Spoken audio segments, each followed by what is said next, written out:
नमस्कार। ये आकाशवाणी पटना है।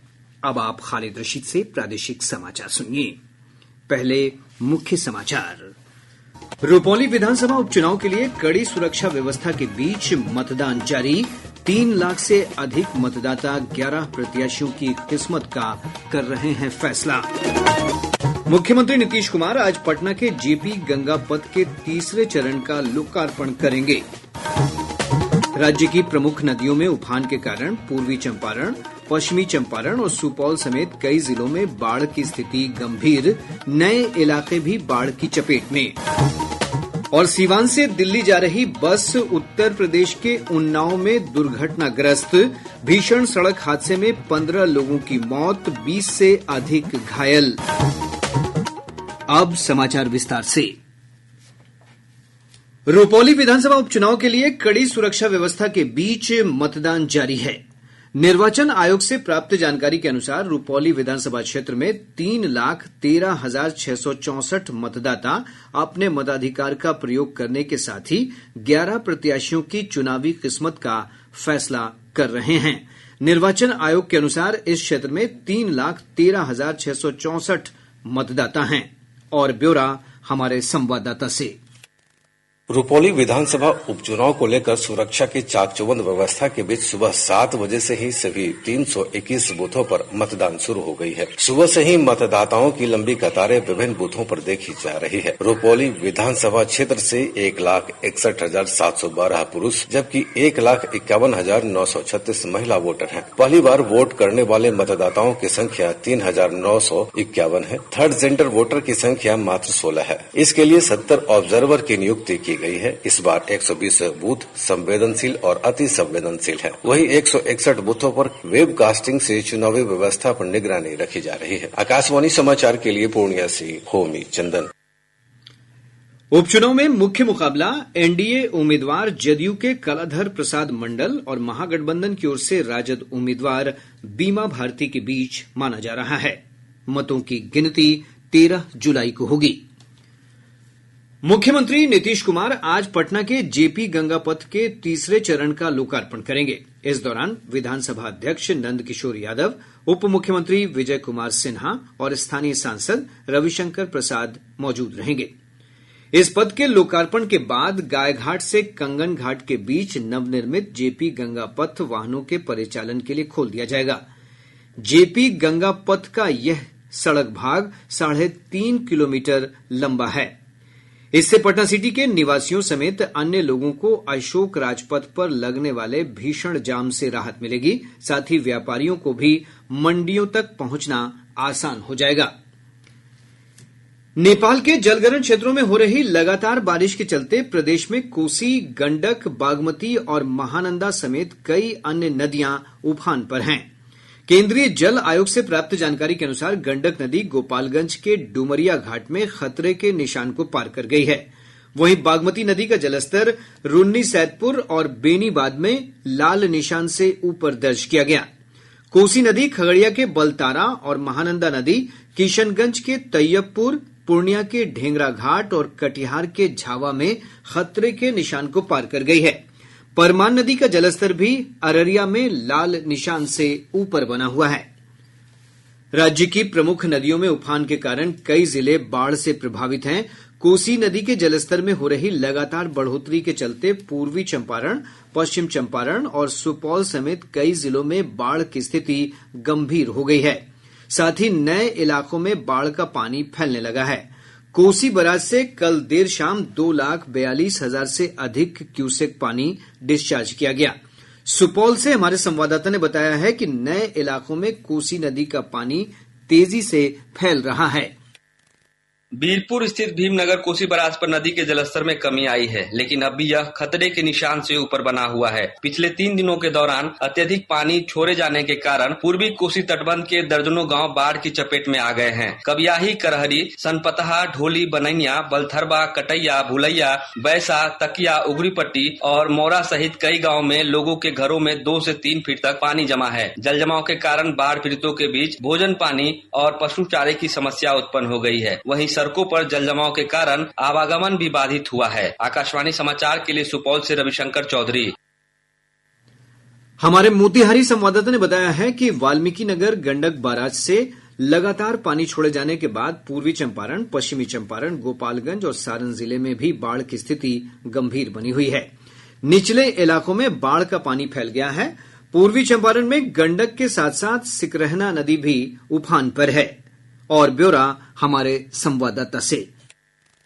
जिले के बंजरिया, केसरिया और संग्रामपुर प्रखंड के कई गांवों में बाढ़ का पानी फैल गया है। संग्रामपुर में बाढ़ का पानी सड़कों पर आ गया है, जिससे आवागमन बाधित है। दक्षिणी भवानीपुर पंचायत के मलाई टोला में RWD से बना ह्यूम पाइप पुल बाढ़ के पानी में बह गया। बंजरिया प्रखंड के जनेरवा, खैरी और गोबरी सहित कई निचले इलाके बाढ़ की चपेट में आ गए हैं। वहीं केसरिया प्रखंड के तटवर्ती ढेकहा, मझरिया और कढ़ान पंचायत सहित कई गांव पर बाढ़ का खतरा मंडराने लगा है। जल संसाधन विभाग के सहायक अभियंता ब्रजेश सिंह ने बताया कि विभाग किसी भी स्थिति से निपटने के लिए पूरी तरह तैयार है। आकाशवाणी समाचार के लिए मोतिहारी से आलोक कुमार। सारण जिले में गंडक नदी के उफान के कारण कई निचले इलाकों में बाढ़ का खतरा मंडराने लगा है। एक रिपोर्ट। गंडक के जलस्तर में बढ़ोतरी से पानापुर और तरैया के निचले इलाकों में बाढ़ का खतरा बढ़ गया है। जिला प्रशासन ने लोगों को सचेत करते हुए ऊंचे स्थानों पर जाने की सलाह दी है। ADM और SSP ने प्रभावित क्षेत्रों में चौपाल लगाकर ग्रामीणों से सतर्क रहने की अपील की है। इधर पानापुर के सरोजा, भगवानपुर और पृथ्वीपुर में बांध की मरम्मत का काम तेजी से चल रही है। क्षतिग्रस्त जगहों पर बैग में मिट्टी डालकर कटाव को रोका जा रहा है। आकाशवाणी समाचार के लिए छपरा से पवन कुमार सिंह। इधर भोजपुर के चौड़ी थाना क्षेत्र के बेरथ गांव के रामबाग स्थित नहर के बगल में बनाई गई पुलिया टूट गई। पुलिया के टूट जाने से बेरथ के आसपास के गांव का अकोड़ा और डेगो डिहरी गांव से संपर्क टूट गया है। शिवहर जिले के सदर प्रखंड अंतर्गत मोहारी के पास बागमती तटबंध पर तेजी से कटाव हो रहा है।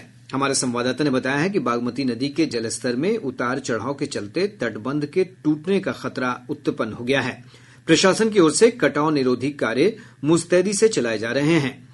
इधर खगड़िया जिले से होकर बहने वाली विभिन्न नदियों के जलस्तर में वृद्धि से जिले के आधा दर्जन से अधिक स्थानों पर कटाव से दर्जनों गांवों पर बाढ़ का खतरा मंडरा रहा है। स्थानीय सांसद राजेश वर्मा ने अलौली प्रखंड के चेराखेरा पंचायत के विभिन्न गांवों में कटाव का जायजा लिया और अधिकारियों को आवश्यक दिशा निर्देश दिए हैं। प्रादेशिक समाचार आप आकाशवाणी पटना से सुन रहे हैं। ताजा समाचारों के लिए आप हमारे एक्स हैंडल AIR_News_पटना पर जा सकते हैं। मौसम विभाग ने आज किशनगंज, मधुबनी, सीतामढ़ी, सुपौल सहित कई स्थानों पर अत्यधिक भारी बारिश को लेकर ऑरेंज अलर्ट जारी किया है। वहीं मुजफ्फरपुर, छपरा, शिवहर, वैशाली, बक्सर, पश्चिम चंपारण और पूर्वी चंपारण में हल्की से मध्यम बारिश की संभावना है। मौसम विज्ञान केंद्र पटना के वैज्ञानिक ने बताया है कि अगले 2 से 3 दिनों में राज्य के उत्तरी भागों में कुछ स्थानों पर भारी बारिश की आशंका है। वहीं राज्य के शेष हिस्सों में हल्की से मध्यम बारिश का पूर्वानुमान है। आज के मौसम विश्लेषण के अनुसार अगले 2 से 3 दिनों में प्रदेश के उत्तर भाग के कुछ जिलों में 1 या 2 स्थानों पर मेघ गर्जन और वज्रपात के साथ भारी से बहुत भारी वर्षा होने की संभावना है, जबकि शेष भाग के कुछ जिलों में हल्के से मध्यम स्तर की वर्षा का पूर्वानुमान है। अगले 2 से 3 दिनों के दौरान प्रदेश के दिन के तापमान में 2 से 4 डिग्री सेंटीग्रेड की कमी का पूर्वानुमान है। इधर पिछले 24 घंटों के दौरान बारिश के समय वज्रपात की घटना में रोहतास जिले में 2 लोगों की मौत हो गई, जबकि 7 अन्य लोग घायल हो गए। बक्सर में वज्रपात से 2 पशुओं की मौत हो गई। उत्तर प्रदेश के उन्नाव जिले में आज सुबह हुए एक भीषण सड़क हादसे में 15 लोगों की मौत हो गई, जबकि 20 से अधिक लोग घायल हो गए हैं। प्राप्त जानकारी के अनुसार ये बस सीवान से दिल्ली जा रही थी। इस दौरान बीच रास्ते में उन्नाव जिले के बांगरू मऊ के पास डबल डेकर बस और दूध टैंकर के बीच हुई टक्कर में यह नुकसान हुआ है। टक्कर इतनी जबरदस्त थी कि बस 2 हिस्सों में बंट गई। कई लोगों की मौके पर ही मौत हो गई। पुलिस और प्रशासनिक अधिकारी दुर्घटना स्थल पर पहुंच गए हैं और बचाव कार्य जारी है। नीट यूजी कथित परीक्षा पेपर लीक मामले में केंद्रीय अन्वेषण ब्यूरो सीबीआई ने पटना से 2 और संदिग्धों को गिरफ्तार किया है। इनमें एक नालंदा और एक गया का रहने वाला है। नीट पेपर मामले में सीबीआई ने अब तक 11 लोगों को गिरफ्तार किया है। इनमें पटना से 4, झारखंड से 5, गुजरात से 2 लोग शामिल हैं। पटना में लगभग 10 आरोपियों को रिमांड पर लेकर सीबीआई पूछताछ कर रही है। मुजफ्फरपुर के चक्कर मैदान में अग्निवीर योजना के तहत आज से भर्ती प्रक्रिया शुरू हो गई है। यह प्रक्रिया 19 जुलाई तक चलेगी। 8 जिले मुजफ्फरपुर, सीतामढ़ी, शिवहर, मधुबनी, दरभंगा, समस्तीपुर, पूर्वी और पश्चिमी चंपारण के पुरुष अभ्यर्थी इस रैली में भाग ले रहे हैं। इधर अग्निवीर वायुसेना में भर्ती के लिए आवेदन की प्रक्रिया भी जारी है। यह प्रक्रिया 28 जुलाई तक चलेगी। परीक्षा 18 अक्टूबर को आयोजित की जाएगी। बिहार विद्यालय परीक्षा समिति ने इंटर और मैट्रिक परीक्षा 2025 के लिए डमी पंजीयन कार्ड जारी किया है। बोर्ड ने कहा है कि इंटर और मैट्रिक परीक्षा के लिए जिन छात्रों ने अपने फॉर्म पर अपने और माता पिता के नाम की जगह पंजीयन कार्ड पर कोई अंक या फिर अंग्रेजी का अक्षर लिखा है, ऐसे छात्रों का पंजीयन रद्द कर दिया जाएगा। इधर इंटर में प्रवेश की प्रक्रिया भी शुरू हो गई है। पिछले 2 दिनों में 1.5 लाख छात्रों ने नामांकन कराया है। भारत और जिम्बाब्वे के बीच T20 श्रृंखला का तीसरा मुकाबला आज शाम हरारे स्पोर्ट्स क्लब मैदान में खेला जाएगा। ये मैच शाम 4:30 से शुरू होगा। 5 मैचों की श्रृंखला में दोनों टीमें 1-1 मैच जीत चुकी हैं। शुभमन गिल के नेतृत्व में भारत की युवा टीम आज का मैच जीतकर श्रृंखला में बढ़त बनाने का प्रयास करेगी। इधर बीसीसीआई ने पूर्व क्रिकेटर गौतम गंभीर को इंडिया टीम का नया हेड कोच बनाए जाने की घोषणा की है।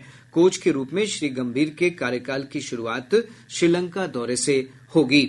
श्रीलंका में टीम इंडिया 27 जुलाई से 3 T20 और 3 वनडे मैचों की श्रृंखला खेलेगी।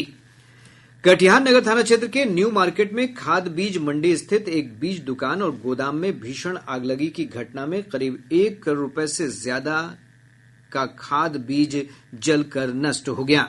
मधेपुरा में प्रभारी मंत्री सह ग्रामीण विकास विभाग के मंत्री श्रवण कुमार ने नवनिर्मित महिला सशक्तिकरण भवन और 5 नवनिर्मित आंगनबाड़ी केंद्र भवन का उद्घाटन किया।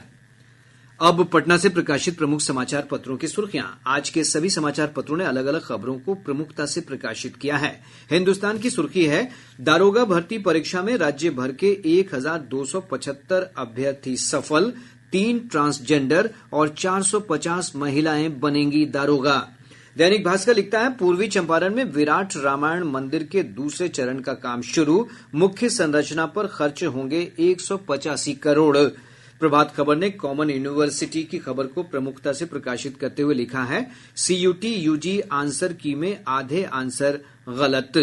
माता पिता और बुजुर्गों की देखभाल से जुड़े वर्षों पुराने कानून की खबर को दैनिक जागरण ने अपनी लीड बनाते हुए लिखा है, बच्चों की हैसियत पर तय होगा गुजारा भत्ता। और अब अंत में मुख्य समाचार एक बार फिर। रुपौली विधानसभा उपचुनाव के लिए कड़ी सुरक्षा व्यवस्था के बीच मतदान जारी। 3 लाख से अधिक मतदाता 11 प्रत्याशियों की किस्मत का कर रहे हैं फैसला। मुख्यमंत्री नीतीश कुमार आज पटना के जेपी गंगापथ के तीसरे चरण का लोकार्पण करेंगे। राज्य की प्रमुख नदियों में उफान के कारण पूर्वी चंपारण, पश्चिमी चंपारण और सुपौल समेत कई जिलों में बाढ़ की स्थिति गंभीर, नए इलाके भी बाढ़ की चपेट में। और सीवान से दिल्ली जा रही बस उत्तर प्रदेश के उन्नाव में दुर्घटनाग्रस्त, भीषण सड़क हादसे में 15 लोगों की मौत, 20 से अधिक घायल। इसके साथ ही आकाशवाणी पटना से प्रसारित प्रादेशिक समाचार का ये अंक समाप्त हुआ।